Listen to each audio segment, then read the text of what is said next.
interesting for these 4.5 million tickets. There were over 80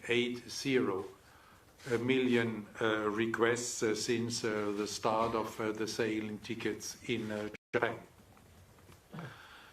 We will have an important milestone on the way to these Olympic Games Tokyo 2020 when next week in ancient Olympia we will light the Olympic flame with a traditional ceremony at the birthplace of the Olympic Games more than 3,000 years ago.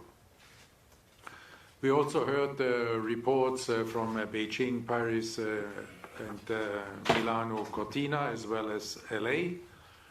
There may be of most of interest for you, but at least what I think maybe Beijing, because of the challenges with the coronavirus there in China.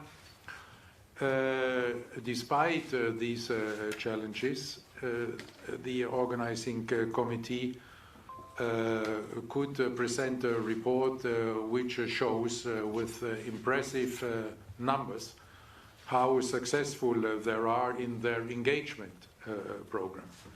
So they are well on target to make 300 million Chinese people familiar with winter sports.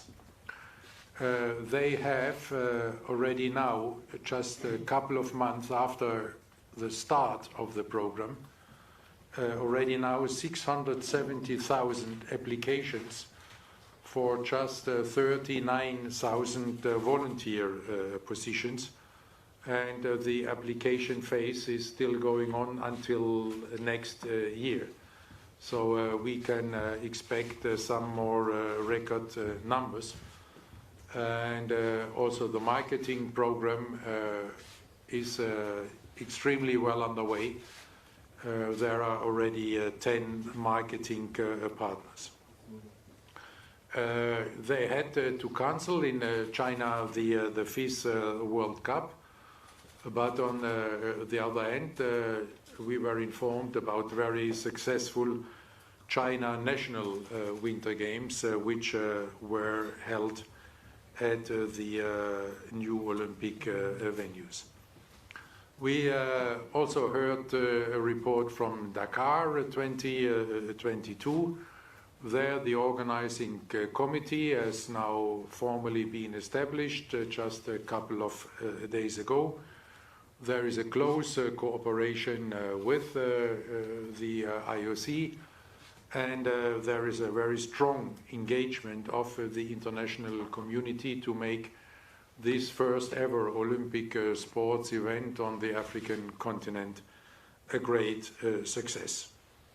We also heard a report for the first time from the chair of the future host commission for the Games of the Olympiad, Christine Kloster-Arsen, and there she could tell us that there is already now a very healthy interest, as she put it, in the organization of the Olympic Summer Games, and that means from 2032 on, means 12 years away from these games, already a very healthy interest, and the same is true for the Youth Olympic Games.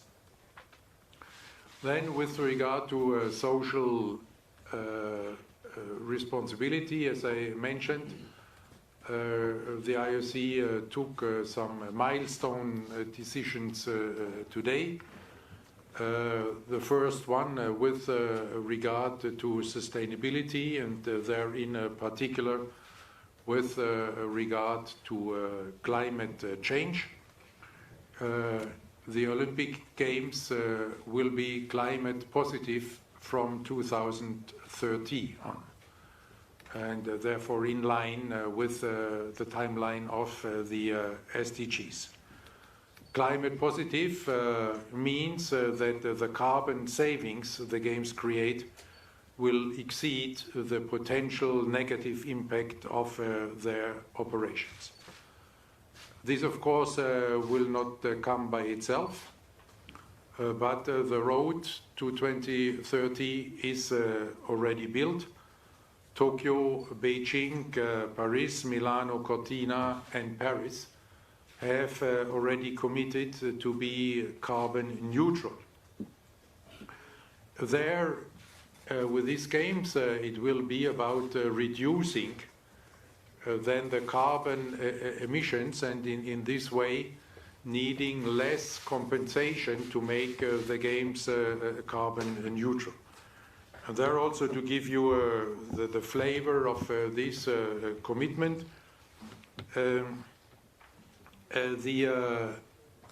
Paris as the first host of Olympic Games, which fully benefits from the reforms of Olympic Agenda 2020, will cut the carbon emissions in half compared to Tokyo. We will have in Tokyo about 2.9 million tons of emissions related to the games, which will be fully compensated, and it will be fully means not only related to the activities of the OCOC, but to the Olympic Games as such. And Paris is aiming for a reduction of these carbon emissions to 1.5 million already. And for the hosts from 2030 on, the IOC will make this commitment to be climate positive obligatory in the host city contract.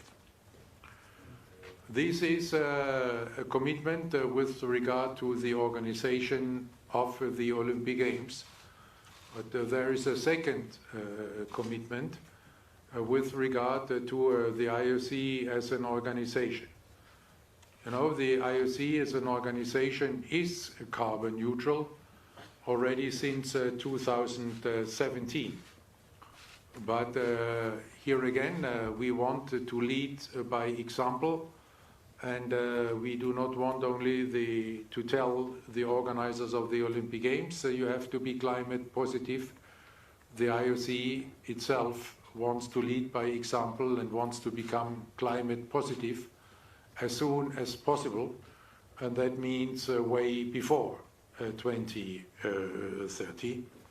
So as a part there of these efforts to become climate positive as soon as possible, the IOC will start planting an Olympic forest starting in 2021.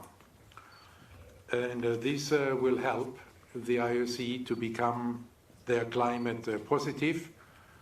And with this Olympic forest, we will contribute to the project which is backed by the United Nations environmental program, by UNEP, and is initiated by the African Union with a number of African states and some other international organizations, and which is planned for the Sahel region of Africa. The other decision with regard to gender, with regard to social responsibility concerns gender-balanced Olympic Games. You know that in Tokyo, for the first time, we will have gender-balanced Olympic Games with 48.8% of women participating in the Games. Now you may say this is not the exact parity of 50-50. Yes, it's true, But you also know the reasons for this, that these small margins is mainly only because of the number of qualified teams in some sports. And I can tell you that when discussing this number of 48.8%, means close to 49%, with the Director General of UN Women, I got the explicit permission to speak of gender-balanced Olympic Games, and I think you will understand very well that I'm happy to use this privilege. Today, we took a decision which will take this gender balance a step further, because we decided today that, again, for the first time ever, in all the teams participating, there should be at least one female and one male athlete at the games of the Olympiad Tokyo 2020. And we furthermore decided to change the IOC protocol guide to allow one female and one male athlete of each NOC to carry the flag jointly during the opening ceremony of the games of the Olympiad, and we will encourage all national Olympic committees there to make use of this option. Finally, the IOC Executive Board today decided to propose to the next IOC session in July in Tokyo to have the IOC session in 2023 in Mumbai, India. Why India? India is the second most populous nation of the world. It's a nation with a very young population, and it's a nation which is having a huge potential for Olympic sport, and we want to tap on this great potential, and want to encourage and support the National Olympic Committee of India and all the national federations to really promote and strengthen Olympic sports in India. And this year 2032 coincides with the 75th anniversary of Indian independence.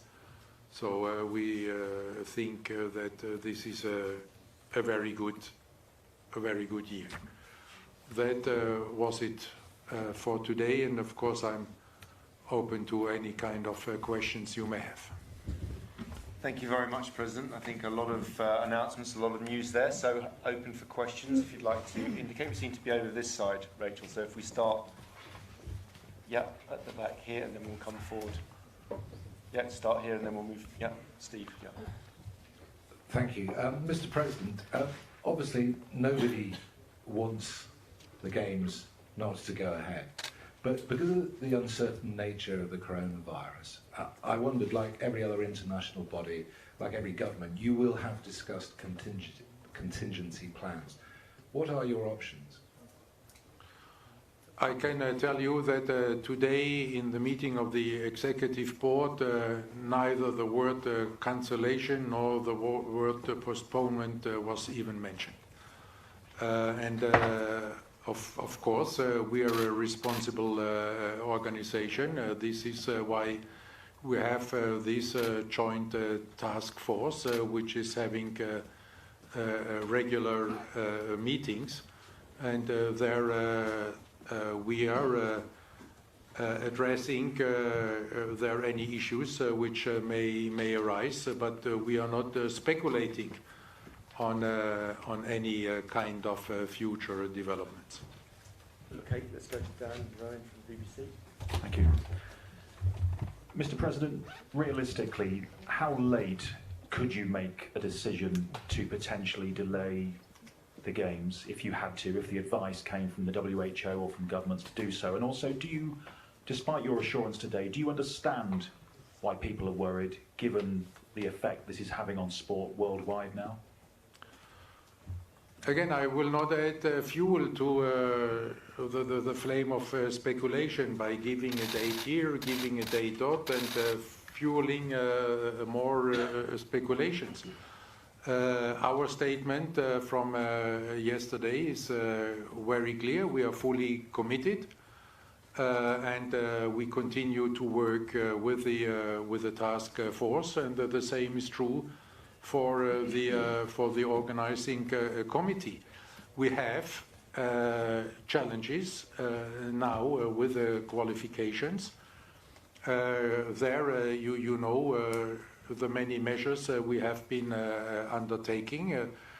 This is challenging, yes, but I must also say I'm pretty proud of the Olympic movement, of the great solidarity and flexibility everybody has shown there so far to address these challenges and to ensure their fair qualification. This is for the athletes, you know, who have to change their travel destinations, even time zones where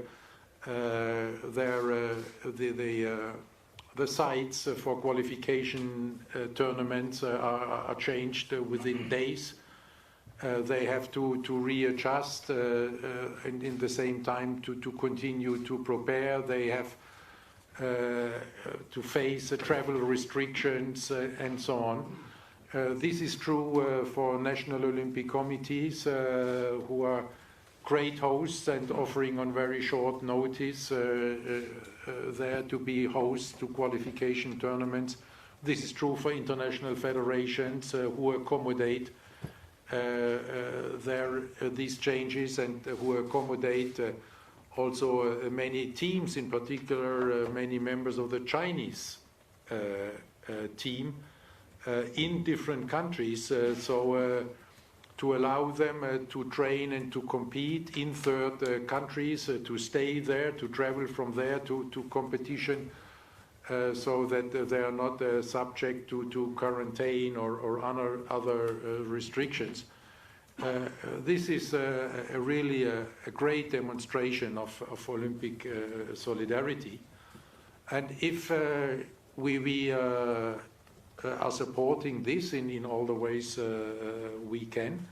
So far we have managed, but we have also indicated that if we should come there at our limits, we may have in one or the other case to then consult with the respective international federations with regard to quota allocations, if there should be a case where athletes would be prevented from taking part in the qualification procedure because of the coronavirus.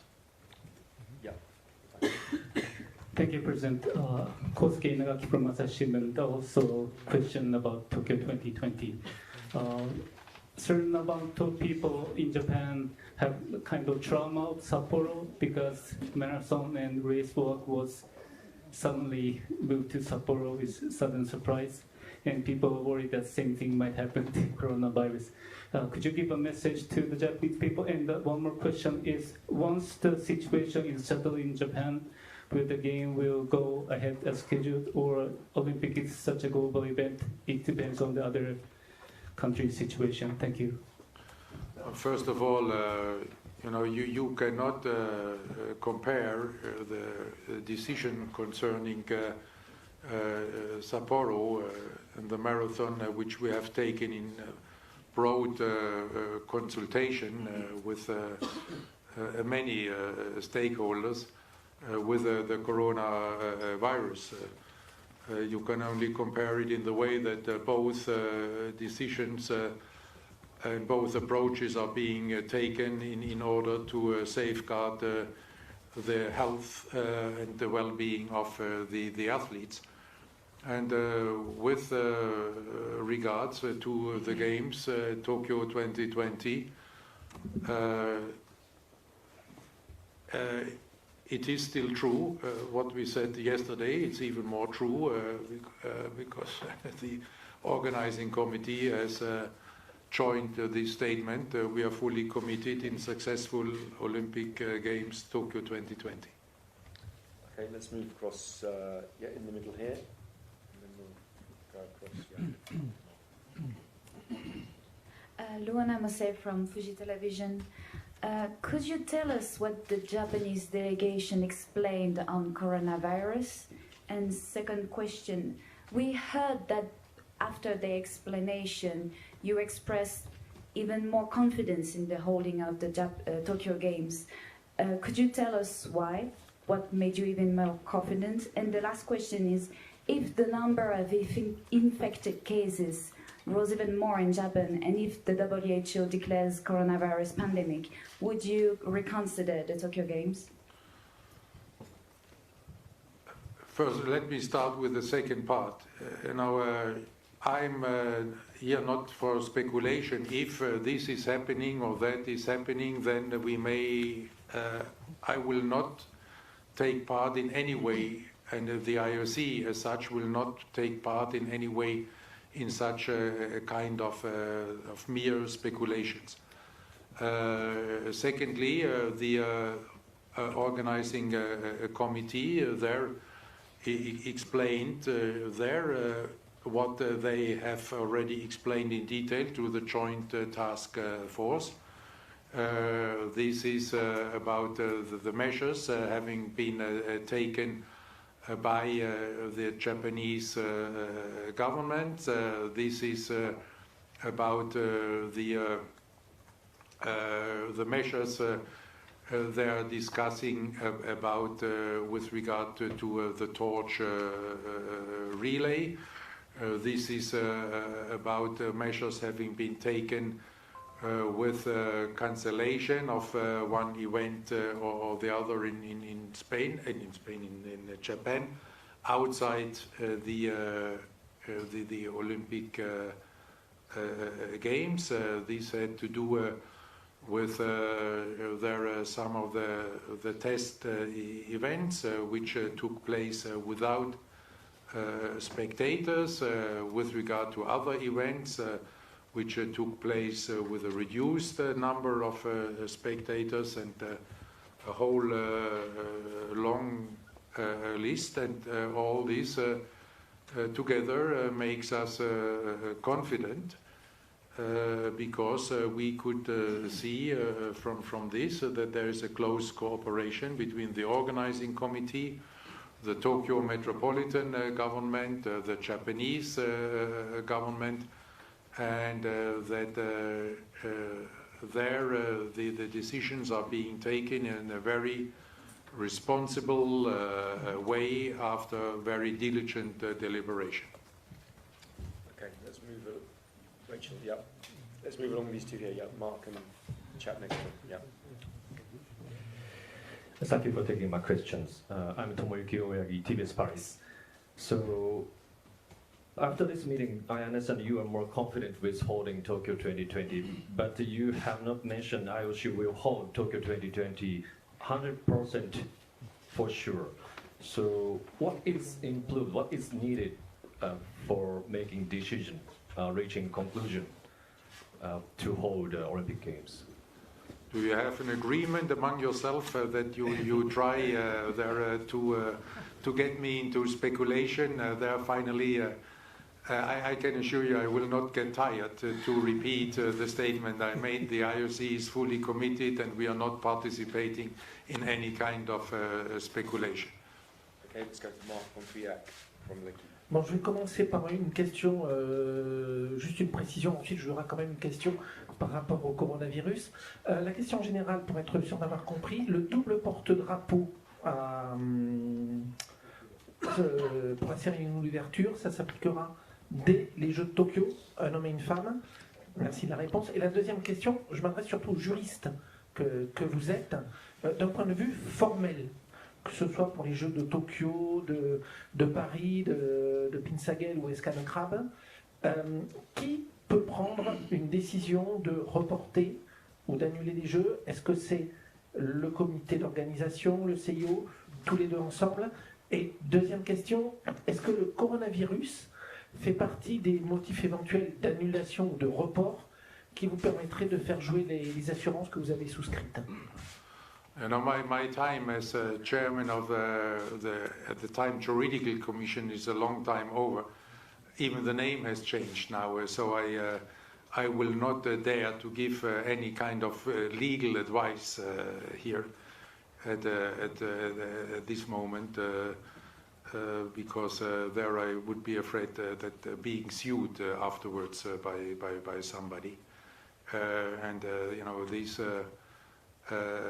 question is not on the table. It's not under consideration, so I'm not aware of these details. Yes, Carlos from Reuters. Carlos Gomes from Reuters, Mr. President. A question on sponsors and broadcasters. Obviously, the coronavirus has caused a lot of problems over the last 2 months. You've had talks with broadcasters, sponsors over the last period. What is their feeling in your discussions with them regarding the Tokyo Games? Thank you. Thank you. I have not discussed with any broadcaster in the last couple of weeks. The only thing I can tell you that there we also had a report during this executive board meeting about the World Broadcasters meeting, which had been planned for Beijing but had to be moved because of the virus to Madrid. And we were told that it was a very successful meeting in a very good atmosphere. Okay, let's go to, behind you, Brian, and AP, and then Brian Pinelli, Around the Rings. President Bach, just a few other topics. Was there any update regarding the International Boxing Federation, and if so, any progress there? Do you have optimism, hope for their future? And secondly, about confirming Tahiti as the surfing host for 24.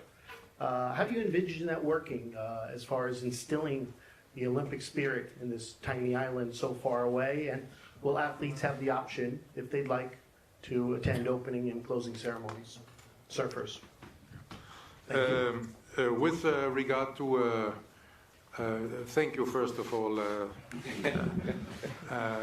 for the first not virus question. With regard to AIBA, we had a report on the ongoing qualification procedures, and there, you know, while we had the African qualifier just a couple of days ago in Dakar, Senegal, and while we are sitting here, we have the ongoing Asian Oceanian qualifier in Amman. There, the responses are very positive, and in particular, we have been informed by some statements of some experienced boxing athletes, some saying it's the best competition they ever took part in, others saying that is the fairest refereeing they have ever experienced. So this was a very good response to the efforts that we undertook to organize these qualifiers. We also had a very short report there of monitoring group of AIBA, which is, as you know, separate from the organizing group for the competition, and there you would not get me to say that I'm optimistic, and this is not because the report was so short. So we will have to see how this will go on. We keep monitoring this, but I cannot say more at this moment in time. Okay. Graham. And then, oh yes, sorry, there's one other question. then Tahiti, we have there heard the report and from Paris, and there for us there were in particular 2 points where the important ones. Then the one was athletes' experience. There we were told and got also the numbers and the background that the surfing athletes are really eager to have this competition in Tahiti because of the conditions there, the waves, and the other one was the sustainability issue, and there we could see that this decision does not affect their the project I just presented there, that the games in 2030 will become climate positive, and will also not affect the commitment of Paris to be carbon neutral. Thank you, President. Yes, Graham Dunbar from the AP. 2 questions, please. Apologise for that. Just a quick one on coronavirus. Could you say how much the IOC is paying for the cancellation insurance premium and how much coverage that provides you? It seems to be sort of trending towards about 20 million. No, I don't know. Okay. And on a because it was not the topic. So. Yeah. Okay. And on a governance issue with FINA, the Sun Yang case has sort of highlighted some issues there that it's been clear for a while that FINA is probably not best in class governance, and both the Sun Yang case and the creation of the ISL League, there's clearly a lot of lack of trust among the athletes. There's one very eminent Olympic coach today calling for FINA leadership to be removed before the Olympics. Given that the EB in recent years has taken decisions that quite quickly led to a change of leadership at wrestling and in boxing, are there any circumstances in which you could see trying to intervene with FINA, given that they're on track, it seems, next year to elect a president in waiting who's got a lot of legal baggage in the United States as well? There is, first of all, the Sun Yang case. There is a CAS case, and we have no indication that FINA will not apply the CAS decision. And of course, for the IOC, this decision is also binding. With regard to the anti-doping policy, the compliance with the WADA code, this is a matter for WADA. The rules have been changed to strengthen the monitoring system. And we have full confidence that WADA will do their job, monitoring all the international federations with regard to the compliance with the WADA code. And with regard to other governance issues, we have not heard, at least during this executive board, anything from our compliance office or from the ethics commission, and if one coach is calling for a resignation of somebody, there I don't know for which reasons, and for what would be the background of this.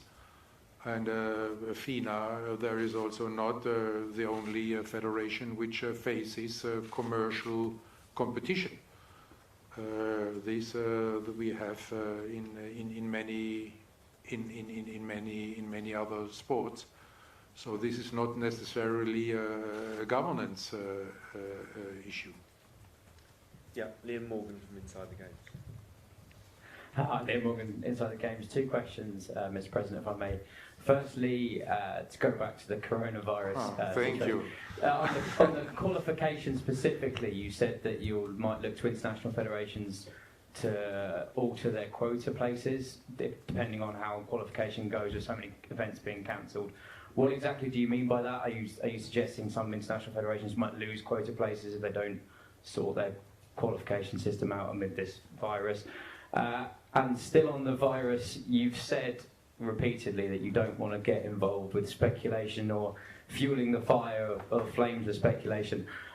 With that in mind, what was your response to the Olympics minister's comments yesterday, as she seemed to do exactly that? Thank you. Okay, the first question concerns athletes who may be prevented from taking part in the qualification procedure because of the coronavirus. If such cases should arise, then we will look together with the international federation, the respective international federation, into this, and will there try to find a fair solution. And this fair solution can mean, in the end, that we will increase the quota places for this international federation for a limited number of athletes, which, according then to the judgment of the international federation, would most likely have qualified if they could have participated. And with regard to the second question, I think the executive board has given the answer yesterday with our full commitment, and the organizing committee has given their answer today with their full commitment. Alex Captain from BBC. Yeah, just to continue on coronavirus, if I may.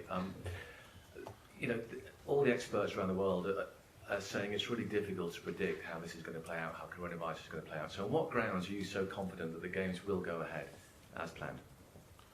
Because we are in contact with all these leading experts. The World Health Organization is a member of the Joint Task Force. We have an own task force within the IOC with experts. The organizing committee has a task force, and then we are getting together in the joint task force. And based on this information and on this consultation, we are fully committed to the success of the Olympic Games Tokyo 2020. Okay, gentlemen here, probably two more questions, I think. So yeah. So Shane from China Central Television, CCTV. My first question is to you about the coronavirus.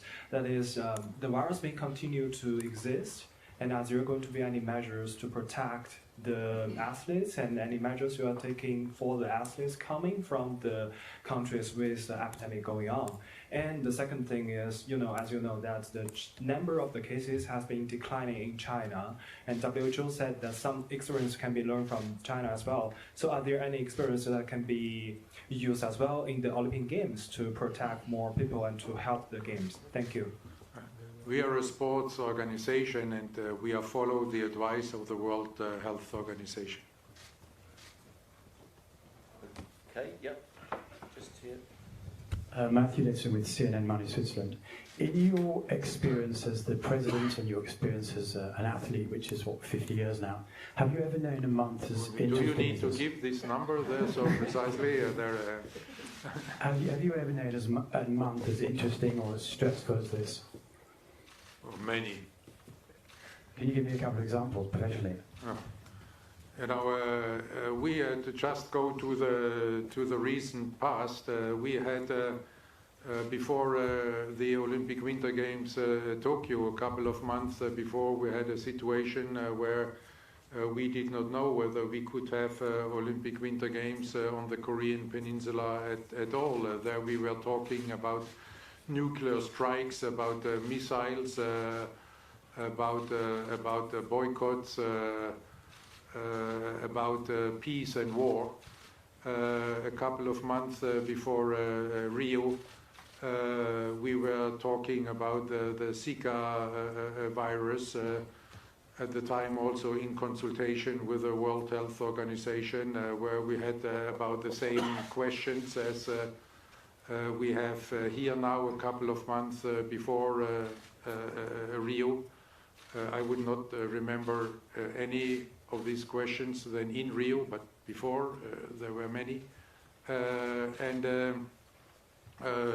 Because you were so politely referring to my time as an athlete, we had the boycott discussion about the Olympic Games Moscow in 1980. We had the counter boycott in Los Angeles 1984. We had terrorist attack on Munich in 1972. We had African boycott in 1976. You need more? Okay, we take one more question. Gentleman here, final question.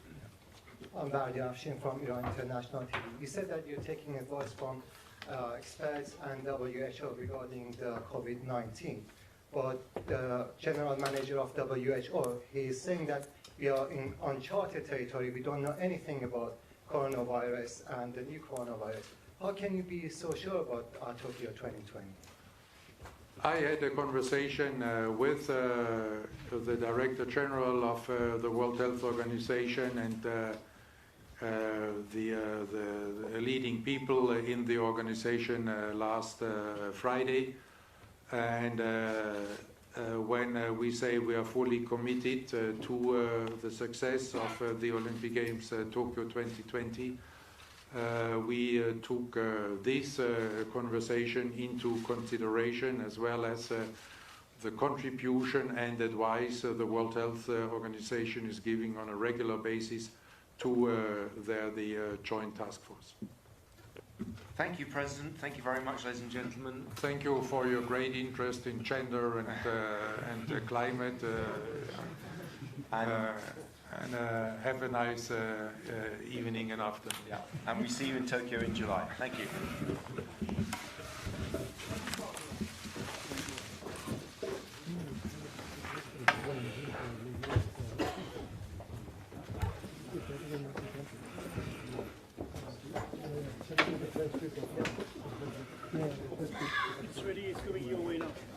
Si je peux me permettre, l'ancien avocat, il ne fait pas tout.